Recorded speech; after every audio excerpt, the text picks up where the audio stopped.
As social distancing becomes a more common practice across the U.S. during COVID-19, it's estimated more than 2 million people are incarcerated. We spoke to advocates and attorneys who are calling for measures like social distancing, sanitation practices, and compassionate releases in American prisons and jails. People are living in beds, sometimes as close as 3 feet apart.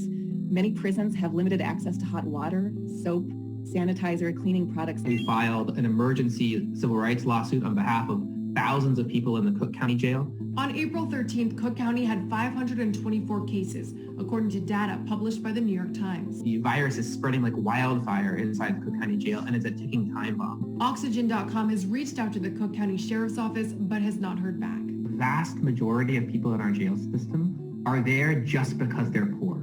There are over 400,000 people in a jail cell right now in this country who are awaiting trial, who are presumed innocent, who are there just because they don't have enough cash to pay bail. If they were a little bit richer, they could pay, they could avoid the pandemic in the jail. This is not a problem that we can confine to the people that are in jails. If we let a pandemic ravage jails, because every single jail in this country, every single day, has many dozens and sometimes hundreds of people coming in and out of it, not just the people who are arrested, but the people that work there, the jail guards, the nurses, the doctors.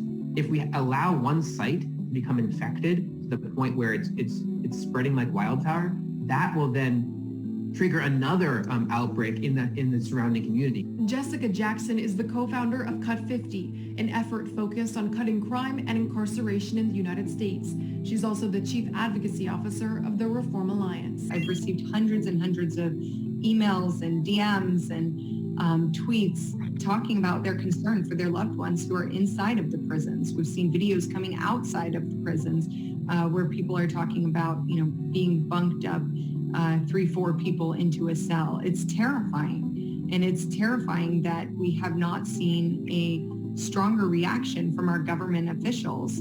It's like people inside our prisons and jails are being completely discounted. Their welfare doesn't matter to our lawmakers because they're in there for committing a crime. Jackson also took part in Oxygen's Kim Kardashian West, The Justice Project. It's sort of the perfect storm in terms of a potential disaster or a petri dish where this COVID can spread.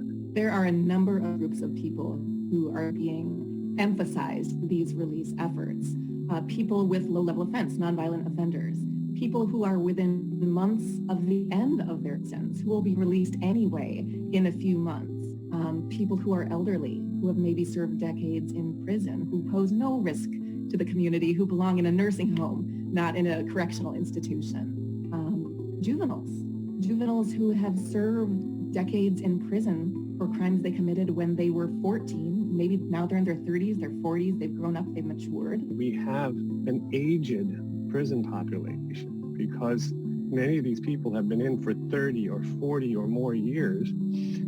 During that time, they've gotten inadequate medical treatment. They've been fed food that is toxic in many cases, and they have therefore developed problems which leave them in a very compromised situation, which leads people to wonder and worry that we are going to be looking at mass casualties inside of our facilities, particularly among the most vulnerable population, which is paradoxically the people who pose the least amount of threat if and when they are released. Those people who are released from jail have families that they can go to and they want to go to right now, and they can be released safely. And they can be screened on the way out of the jail, and if they exhibit symptoms or test positive, they can be given instructions to go to the relevant local medical facility. Stay with Oxygen.com for more on their insights and for breaking crime news.